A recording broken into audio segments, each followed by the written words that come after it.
Hi, this is Justin, and I wanted to check in with you during some of this market bumpiness because you might be wondering, what does all this mean for me, or what should I be doing, if anything? And those are great questions.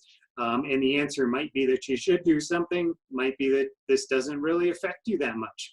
The only way to know is to really look at what your goals are that you're saving and investing for, and then figure out, how this might affect them again, if at all. So hopefully this is going to be some helpful information. Going to try and keep it brief, and it'll hopefully be a little dose of optimism because it is really easy to find scary information out there right now.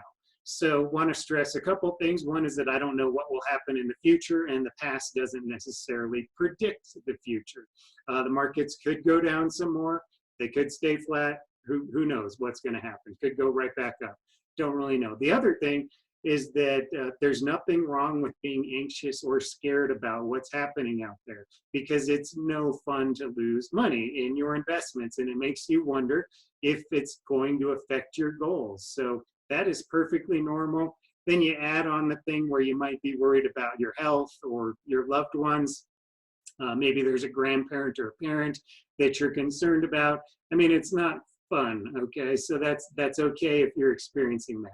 So going to look at a couple of other very scary events in the past and see how those might have unfolded. We've got a couple of them listed here. 1987, the markets lost over 20% in one day. And then, a number of other events that were, unprecedented and quite scary at the time. And what we're looking at is, what did the markets look like a couple of years after that? So the blue bars after 1 year, yellow is 3, and green is 5. 1 year is a really short time period. Who knows what's going to be going on? We don't even know in 5, but it is a longer time period that might give us some more useful information. So if you can remember how scary it was in some of these events, you might say, well, 5 years later, yeah, actually, things kind of recovered. So is that the case right now? Can we say what's going to happen 5 years from today? And we don't know. But if we can keep that long-term perspective, it might give us just a bit of optimism to work with. Long terms in investing are your friend. If we look at this one, without getting into the numbers even just yet, what's happening is that we've got these bars that start out really wide and they compress as we come across the screen here. And what that is different rolling time periods. So every 1 year is pretty easy to understand. A 5-year period is, let's say, 1980 to 1985. And then the next one is 1981 to 1986, then 1982 to 1987, etc. On out to 20-year time periods way over here. So what you see are the green bars. That's 100% stock portfolio. That's a high-risk portfolio. I don't currently have anybody doing that, but it could have been up 47% down to negative 39%. And that's numbers you might as well go to the casino with. It's all over the place. But as we get into longer periods of time, you can see that those bars kind of compress. They might even sort of lean towards up above that black line, which is a 0% flat return.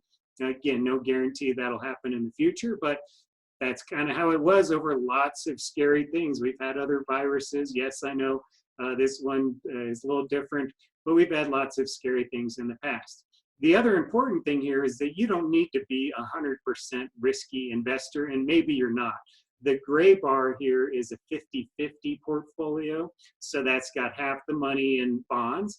And as you mix in lower risk investments, again, you can see that those bars are not quite as wide and variable, but instead it's a little bit of a smoother ride, especially as you look into those longer time periods like the 10 and the 20-year time period. So I hope that this information is helpful. What I think is most important is for you to actually look at what the goal is you're saving for. It might be retirement or paying for somebody's education. It could be, paying for future healthcare costs. whatever the case, the key is to actually look at that stuff. So you can go to my website, hit the button below, and it'll give you some maybe downloads on interesting topics. And if you decide that you want to work with a professional to do some financial planning, maybe get some help with your investments, I also happen to be available. But you can start by just reading what's there, getting information out of it, and seeing what you think, and then you can decide if you want to go deeper, or that's good enough for you. So again, I hope that's helpful. We can't predict what's going to happen. Could go up, could go down, could go sideways, but at least having a little bit of information might help you make whatever decisions are right for you, given whatever you have going on. So thanks for watching, and have a great day.